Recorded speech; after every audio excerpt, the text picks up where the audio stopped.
네, 오늘은 포스코 홀딩스 3개월 만에 영상을 다시 한번 올려보려고 합니다.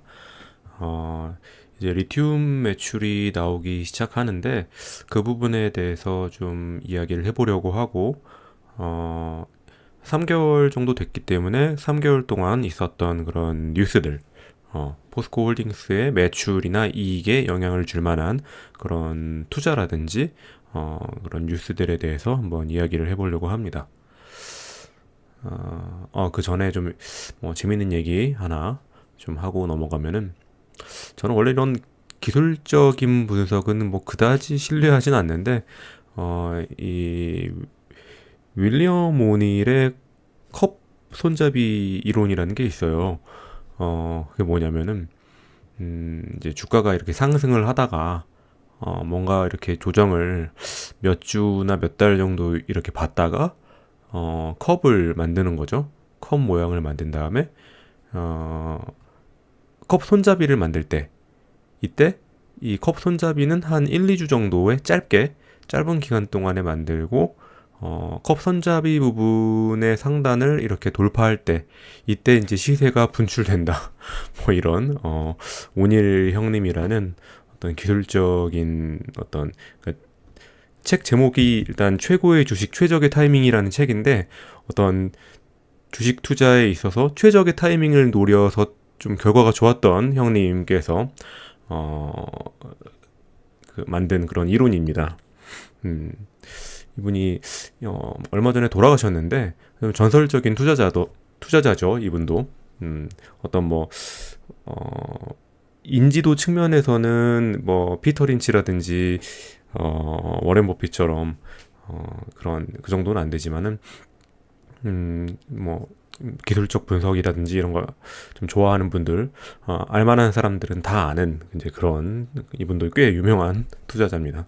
아무튼 이분 이제 책에 있는 내용 조금 요약한 건데, 책에는 이제 이런 그림으로 설명하고 있어요. 고점을 한번 찍고, 이제 고점이라는 거는 그 전에 형성하던 주가에서 한 최소한 30% 이상 상승한 종목.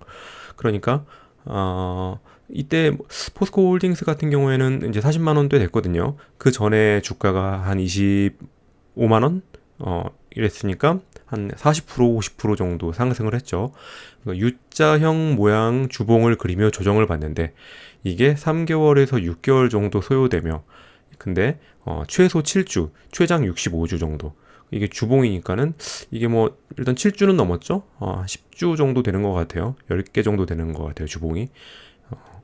아무튼 이 정도의 이 U자 모양을 형성하고, 음, 1, 2주에 걸쳐 가지고 매물 출회가 발생하면 팔 사람 팔았다 이 뜻이죠. 그리고 이 손잡이의 꼭지 부분을 이렇게 딱 뚫고 올라가면은 이때가 매수 타이밍이다. 오닐 형님께서 이렇게 주장을 하셨습니다. 근데 뭐 실제로 이제 책을 보면은 뭐 쭉 그 본인이 경험했던 차트들 이렇게 많이 해놨어요. 보면 뭐 그 이 손잡이를 만든 다음부터 기간은 한 짧게는 뭐 몇십 주, 한 2, 30주, 길게는 막 2년, 3년까지 계속 막 끝없이 오르는 그런 차트들을 볼 수가 있죠. 근데 이 차트를 저도 이제 쭉 꼼꼼히 좀 보면은 이런 컵 손잡이가 꼭 나오지 않았는데 좀 갖다 붙인 그런, 끌어다 붙인 그런 모양새도 좀 있고, 그래서 저도 그냥 책 재밌게 읽고 그냥 참고만 하는데, 당연히 저도 제가 뭐 이런 컵 손잡이를 보고 매수 타이밍을 잡지는 않습니다. 제가 그런 만한 능력이 있다고 보진 않기 때문에, 이거는 이제 그럴 만한 능력이 있는 분들이 손잡이의 고점을 매수 지점으로 해가지고 요 손잡이의 고점이 나왔다 이러면은 요때 사는 거죠. 뭐 다행히도 지난 금요일은 이제 그 주의 고점을 마지막 마감으로 해가지고 40만 원 딱 찍고 주가가 마감을 했습니다. 아직 이때 피레침 찍고 올라갔던 43만 원은 회복은 못했고, 그냥 이 손잡이 고점 정도 회복했어요. 근데 이제 이 윌리엄 오닐의 어, 컵 손잡이 이론은 손잡이의 고점에서 매수하라는 게 포인트예요.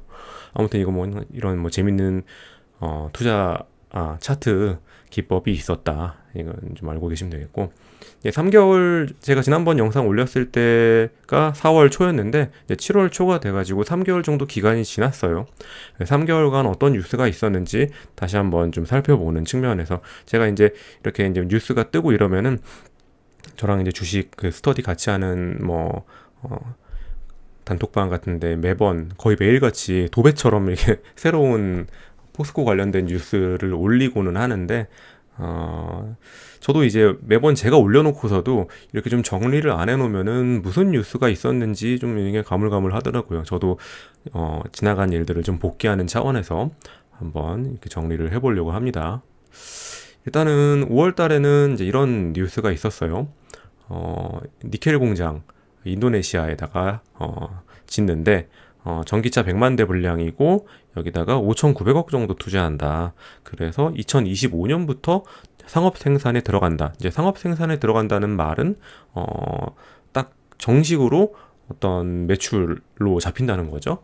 그래서 52,000톤 수준의 니켈 매트를 생산한다.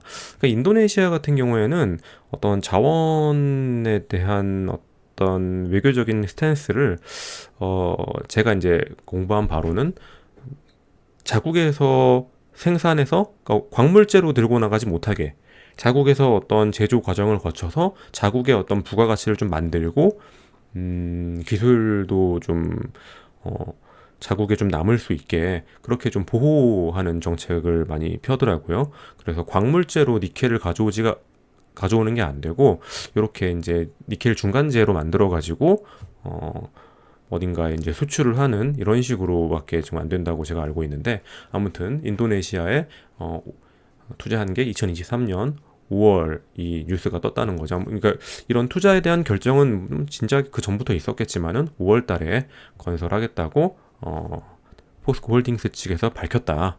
그런 뉴스가 떴고 기가스틸이라는 어떤 그 강판 형태의 이건 이제 알루미늄의 대체재로 좀 보는 것 같아요. 그래서 강판 그 전기차에 들어가는 강판이 많을 텐데 아무래도 이제 철강이라는 거는 알루미늄에 비교해서 좀 무겁고 내구성은 더 좋지만은 가격이 무게가 더 무거운 게 좀 문제가 되겠죠. 무게가 무거우면은 연비가 떨어지고 연비가 떨어지게 되면은 전기차를 만드는 이유가 같은 어떤 에너지를 쓰고도 더 좀 청정하게 운용하기 위해서 하는 건데 전기를 많이 쓰게 되면 그게 좀 의미가 없어지잖아요. 당연히 이제 상품 경쟁력도 떨어지고 그래서 이제 이 기가 스틸이라는 강판을 이용해 가지고 철강 제품을 이용해서 전기차를 생산하도록 근데 이게 이제 좀 가벼운 게 특장점인 제품인 거죠. 알루미늄의 대체제다. 이거를 중국 공장을 준공했다. 그러면은 이제 올해부터 여기서 이 기가 스틸 생산량이 나오는 거죠. 이건 아마도 이제 철강 파트로 매출이 잡힐 거고. 또 GS 에너지랑 포스코랑 합작해서 포스코 GS 에코 머터리얼즈라는 이제 벤처 회사를 하나 만들어서 이거는 이제 배터리 리사이클링 관련된 사업을 이제 둘이서 같이 시작하려고 하고 지분은 이제 포스코가 조금 더 높게 그러니까 포스코가 좀 주도한다는 걸 알 수가 있죠. 그래서 이제 원래 이제 이 리사이클링 이 뒤에서도 얘기는 하겠지만은 리사이클링 관련해서는 포스코 HY 클린메탈이라는 그쪽에서 이제 본격적으로 하는데 이 GS랑도 손잡고 또 이쪽에서도 하려고 하는 것 같아요. 이건 이제 6월 5일에 뜬 뉴스인데 그냥 이제 이거는 뭐 그런 흐름 정도를 좀 보여주는 뉴스 같아요. 그러니까 아르헨티나나 인도네시아 같은 데는 미국이랑 FTA를 체결한 국가는 아니거든요. 그래 미국 IRA 그러니까 인플레이션 감축법의 혜택을 보려면은 FTA 체결한 국가에서 채굴 가공한 광물을 써야 되는데 아르헨티나나 인도네시아 같은 데는 FTA 체결국이 아니라는 거죠. 근데 이제 그 뭔가 이 IRA에 포함되는 그런 나라들이 꼭 FTA 체결국이 아니더라도 뭔가 좀 이런 어떤 조건을 맞추면은 이런 세제 혜택을 볼 수 있도록 좀 구멍을 만들어 놨는데, 이거를 아르헨티나나 인도네시아 정부에서 이런 혜택을 받게 하기 위해서 노력을 한다. 그러면은 뭐 포스코도 좋지 않겠냐, 이제 이런 뉴스인데, 뭐 그런 그냥 움직임이 있다는 정도만 알고 가면 되겠습니다. 그리고 이제 6월 13일, 6월 중순쯤에 뜬 뉴스인데, 이제 옴브레 무에르토 염호에서 리튬을 가져오잖아요. 근데 그 리튬이 완제품이 아니고 이제 정제를 해야 되는 상태에 리튬을 가지고 오게 되는데, 그걸 어디서 정제를 하냐 하면은 요 광양에서 정제를 한다는 거죠. 그래서 이제 이 수산화 리튬 만드는 그 공장을 광양에다가 그 광양의 율촌 산단에다가 짓는다. 이렇게 좀 뉴스가 떴어요. 그래서 이거는 2025년까지 공사가 이제 마무리가 되는 거고, 그 자회사인 포스코 리튬 솔루션에서 한다. 그래서 이제 그 이 광양 쪽에 뭐 이렇게 지역 그 카페 같은 데 보면은 계속 막 구인 공고가 계속 올라와요. 실제로 뭐 그쪽에는 뭐 이거를 뭐 광양 같은 데는 지금 아파트 같은 거 미분양으로 좀 고생을 많이 했는데 이제 일자리가 많이 늘어난 걸 보고 아마 이제 광양시장이 몇 년 전에 좀 난개발식으로 좀 아파트를 많이 올린 것 같아요. 근데 이제 지금 이제 와서 광양에는 이제 사람을 좀 많이 구하고 있는 거죠. 그리고 포스코가 CNGR이라는 중국 회사랑 같이 또 니켈이랑 전구체를 생산하는 합작 투자 계약을 했다. 공장을 만든다. 그래서 이게 이제 전기차 120만 대 분인데 2026년부터 니켈 5만 톤을 만드는 거고 전구체 11만 톤. 그래서 포스코 홀딩스는 CNGR이랑 해서 6대4 지분으로 니켈 정제 법인을 만들고, 포스코 퓨처엠은 2대8로 해서 전구체 생산법인을 만든다. 그래서 전구체를 만들게 된다. 이런 건데, 계속 지금 뭐 거의 계속 이 2차 전지 관련된 산업들 뭐 준공되고 착공하고 투자하고 이런 뉴스가 거의 한 달에 몇 개씩 되기 때문에 이 포스코 가지고 있으면 아주 투자가 재밌습니다. 뭔가 계속 좀 진행이 되는 그런 느낌이 들고, 또 이거는 이제 2차 전지에 대한 건 아니고 이제 클린 에너지 수소에 대한 내용인데, 오만에 47년간 그린 수소 독점 개발 해서 이걸 이제 암모니아로 합성을 해가지고 가져와서 수소 에너지를 쓰고 일부는 또 오만에서 쓰고 이런 식으로 되더라고요. 그래서 연 22만 톤을 생산한다는데, 사실 저는 이쪽은 아직 좀 파보질 않아서 이게 어느 정도 규모인지를 잘 모르겠어요. 이 정도 생산하면은 매출이 얼마나 나올지 이거를 잘 모르겠더라고요. 예를 들면 리튬이다 이러면 리튬 5만 톤, 그럼 리튬은 톤당 가격 얼마인가는 매출 얼마, 이게 이제 딱 나오는데 수소는 잘 모르겠어요. 사실 이거는 2030년부터 생산해 이러면 어 이것도 이제 이거 비슷한 게 이제 그 수소 철강 같은 프로젝트가 있는데, 그건 또 2035년부터 생산한다고 막 이렇게 돼 있더라고요. 너무 먼 얘기이기 때문에 지금은 2025년부터 생산할 그 수산화 리튬, 그것도 지금 아직 주가에 반영이 안 돼가지고 지금 이렇게 막 기고 있는데, 이거는 한 2027, 8년 정도에 제가 한번 영상을 올리게 되면은 이 부분에 대해서 한번 파보도록 할게요. 그래서 이제 드디어 옴브레 무에르토의 그 염호 리튬 그 채굴하는 부분에 대해서 2단계 상공정이 착공되었다. 이렇게 지금 얘기를 하고, 이제 2단계 상공정은 25,000톤. 그러니까 1단계 25,000톤, 2단계 25,000톤 이랬던 걸로 제가 기억을 합니다. 그러니까 2018년도에 아주 싸게 매입했던 이 옴브레 무에르토 염호가 드디어 이제 점점 되는 거죠. 근데 아직도 이거는 이제 상업 생산은 못 하고 있고, 지금 보면 캐고는 있어요. 열심히 캐고는 있더라고요. 그거는 제가 지난번 영상에서도 얘기했고, 이 포스코 예전에 그 삼프로 TV에서 옴브레 무에르토 가가지고 막 이렇게 찍고 이런 거 보면은 진짜 가슴이 웅장해지는, 막 그 공장에 창고에 리튬 막 포대들이 막 쌓여 있는데 그게 다 리튬이다 막 이런 거 보면은 그 또 사실 뭐 아주 또 얘기하다 보니까 또 가슴이 웅장해졌어요. 아무튼 이거는 진짜 중요한 뉴스니까 조금만 더 자세히 보면은 2단계 상공정은 연 25,000톤 규모다. 그래서 이게 이제 포스코 아르헨티나가 추진하는 거고 2단계 이게 이제 2단계 상공정에서 이제 만들어 가지고 하공정으로 넘기게 되는 거잖아요.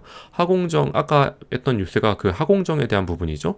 6월 13일 전라남도 율촌 광양 율촌 1 산업단지에 착공했다. 이 2단계 상공정에서 받아오는 이 리튬을 처리를 할 공장을 만들었다는 뉴스가 아까 그 광양 뉴스였어요. 그래서 이제 2단계 하공정을 광양에다 하고 있고, 이렇게 이제 불리한 이유는 양극재 공장에다가 리튬을 적시에 공급하기 위해서, 그리고 불리함으로 인해서 하공정은 어쨌든 한국에서 하니까 한국은 FTA 국가고 FTA 국가는 IRA 수혜를 입는다. 이런 계획이 있는 거죠. 그래서 다 포스코는 다 계획이 있습니다. 예? 제가 아까 우리 썸네일에도 첫 화면에도 포스코 너는 다 계획이 있구나. 다 계획이 있어요. 자, 그리고 그다음 이 네모칸도 중요한 내용이어서 제가 네모를 쳐놨는데 이게 이제 이 양은 그 25,000톤 해가지고 1단계, 2단계에서 각각 25,000톤 해가지고 총 연간 5만 톤을 단기적인 목표로 잡고 있는데 이거는 전기차 120만 대의 물량이다. 그래서 이거는 2028년도까지 해가지고 10만 톤까지 생산할 거다. 그리고 지금 아르헨티나 염호에서만 10만 톤이고 그 필바라 호주 필바라 리튬 솔루션에서 또 몇만 톤 생산하고 이래가지고 결국에는 한 2030년 되면은 엄청나게 또 많이 만들 거다 뭐 이런 거죠. 정확히는 숫자는 제가 지금 당장 기억이 안 나는데 뭐 20만 톤이었나 30만 톤이었나 아무튼 리튬 왕국입니다. 그리고 이건 이제 2차 전지 내용은 아니고 2차 전지 내용은 아니지만 전기차 내용. 그 하이퍼에노라고 읽는 거, 하이퍼노는 아니겠지, 설마. 하이퍼에노라는, 이제, 전기차에 필요한 어떤 그런 제품인 건데, 전기차는 항상 중요한 거는 뭔가 좀 가벼워야 되고, 뭔가 좀, 전기차에 필요한 그런 제품들이 있는 것 같아요. 저도 이제 이런 철강 쪽은 이 전기차 이게 이런 부분들이 좀 포스코 IR 팀에서 좀 적극적으로 나와 영상 같은 걸 만들어주면 참 이해하기 좋을 것 같은데 아무튼 제가 이제 뉴스를 보고 그냥 비전문가가 이해하기로는 이 하이퍼에노라는 어떤 전기차에 필요한 이런 제품들을 포스코에서 만드는데 이게 보면은 아까 얘기했던 그 기가스틸처럼 뭔가 좀 경량화가 되고 뭔가 좀 전기차에 특화된 제품들이 있어야 되기 때문에 이건 아무나 못 만든다. 그래서 포스코가 원래 이제 철강 산업이라는 게 좀 전통적인 산업이고 전통적인 제조업이고 성장성이 적고 뭐 이랬던 것이 이제 특징이고 항상 그러기 때문에 낮은 PER, 낮은 PBR을 받았던 것들이 이제는 아까 얘기했던 뭐 기가스틸 이런 것도 뭐 전 세계 10대 중 한 대는 이제 포스코 강판을 쓰는데 여기 뭐 그럼 전기차 같은 경우에는 전기차에만 쓸 수 있는 강판을 포스코에서 만든다고 하면은 더 이제 성장성이 높아지겠죠. 이 포스코라는 제철 산업 자체도 그래서 뭐 이 부분도 굉장히 저는 긍정적이라고 봅니다. 그러니까 원래는 포스코 그 포항제철, 광양제철 얘네들은 성장성은 크진 않지만은 뭔가 좀 현금을 잘 벌어들이는 매년 뭐 몇 조씩 이렇게 몇 천억씩 현금을 따박따박 받아주면은 이걸 가지고 막 2차 산업 새로 투자하고 뭐 이런 식으로만 이제 생각을 하지만은 실제로는 이 철강 본업, 그러니까 구사업도 경쟁력이 좋다. 이거는 제가 첫 영상 작년에 만들었던 그 첫 영상에서도 이 구사업도 좋다. 경쟁력이 좋고 중국 그 회사들 막 다 적자나고 당장 중국까지 안 가봐도 현대제철은 적자가 나도 포스코는 적자가 안 난다니까요. 예, 아무튼 이제 철강 산업 경쟁력이 굉장히 좋기 때문에 그 부분에 대해서도 좀 이제 프리미엄을 줄 필요는 있다는 거죠. 그래서 이제 엊그제 나온 그 현대차증권의 레포트는 포스코홀딩스 2분기는 전년 대비해서는 뭐 이렇게 계속 좋진 않지만은 아무튼 전 동기 대비 많이 돌아왔다. 뭐가 돌아왔냐면은 작년 하반기에 좀 이렇게 좀 무너졌었잖아요. 뭐 생산 체계가 그 부분이 많이 이제 복구가 돼서 영업이익이 1조 2천억 정도 날 거다. 이걸 단순히 이제 4 곱하면은 한 4조 5천억 정도 되는데 아주 뭐 전성기 시절의 매출은 아니에요, 사실. 근데 이 정도면은 그냥 평년 수준, 예, 괜찮은 수준. 예. 근데 이게 지금 중요한 거는 여기에 리튬이나 2차 전지 매출이 별로 안 잡혔다는 거죠. 특히 이제 리튬. 포스코 홀딩스가 전적으로 소유하고 있는 거는 리튬 사업부잖아요. 다른 거 뭐 사실 포스코 퓨처엠이라든지 이런 데 지분은 다 있지만은 그런데 주가 반영은 양극재 시장의 주가 반영 이런 거는 그냥 포스코 퓨처엠이 독식했고 그 실제로 지금 포스코 퓨처엠이 시가총액이 막 30조 원 이렇게 됐는데 그 부분의 지분 평가이익이 전혀 이 포스코 홀딩스에 반영이 되지가 않았어요. 반면에 이제 리튬 사업부 같은 경우에는 다른 어떤 상장 자회사도 소유하지 못하고 있고 오로지 이제 포스코 홀딩스가 가지고 있는 자회사이기 때문에 리튬 사업이 커지게 되면은 이 포스코 홀딩스는 그에 맞는 밸류를 받아야 되는데 저는 이제 그 부분이 아직 많이 반영을 못 받았다고 보는 거거든요. 그래서 이제 그 리튬 실적이 전혀 반영이 되지 않았는데도 그냥 뭐 1조 2천억 해가지고 연간 4조 5조 정도 영업이익이 나올 것 같으면은 뭐 지금 사실 이제 주가가 하방은 지지한다고 보면 된다는 게 이제 제 생각입니다. 그래서 이제 포스코 자체가 실적이 증가하고 있다 뭐 이런 내용들이 있습니다. 포스코 여기 이제 포스코는 포스코 홀딩스가 아니고 포스코 홀딩스의 자회사로 있는 그 포스코 철강 파트를 얘기하는 거죠. 전분기 대비 200% 늘어날 거다. 이게 1분기가 워낙 안 좋았어요. 1분기 같은 경우에는 뭔가 이렇게 좀 손실도 좀 있었고 이게 이제 오늘 영상의 핵심 내용인데, 이 율촌 일산단, 아까도 그 율촌 일산단의 그, 포스코 리튬 솔루션이라고 해가지고, 리튬 2단계 하공정 처리하는 그 부지를 이제 착공을 했다 이런 뉴스가 있었잖아요.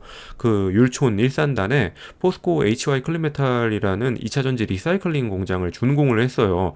준공을 했다는 거는 이제 공사가 끝났고 거기서 이제 공장을 돌리면 되는 이제 시기가 됐다는 겁니다. 7월 7일 딱 금요일에.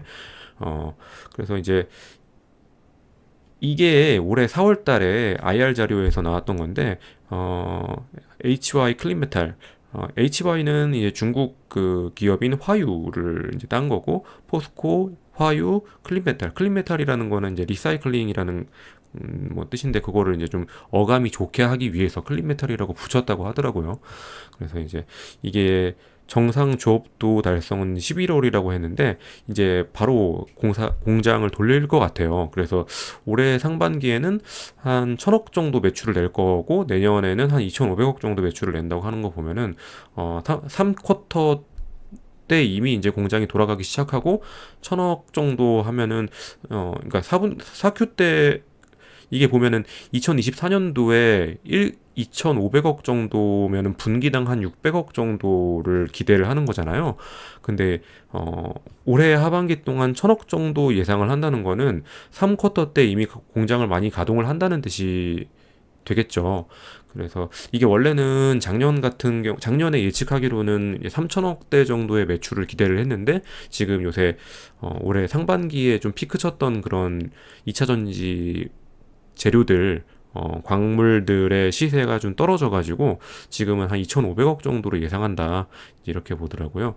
그래서 이 2,500억 정도 매출을 내는 리사이클링 업체 그 시장에 이미 있는 리사이클링 업체의 밸류를 보면은 이 HY 클린메탈의 밸류를 뭐 직간접적으로 좀 계산해 볼 수가 있거든요. 보면은 이 성일 하이텍이라는 기업이 있어요.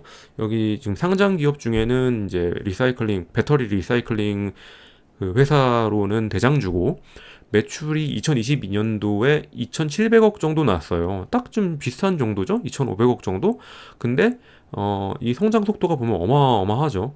3년 전에 400억이었던 것이 거의 뭐 6배 정도, 5배 정도 성장을 했고 이게 또 여기서 더블 2, 3년 내로 2배가 될 것이다.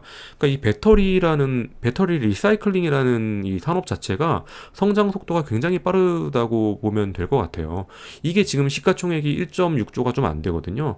그러면은 만약에 포스코 HY 클린메탈도 상장하게 될 경우에는 요 정도 밸류를 받을 수 있는 그런 기업이라는 거죠.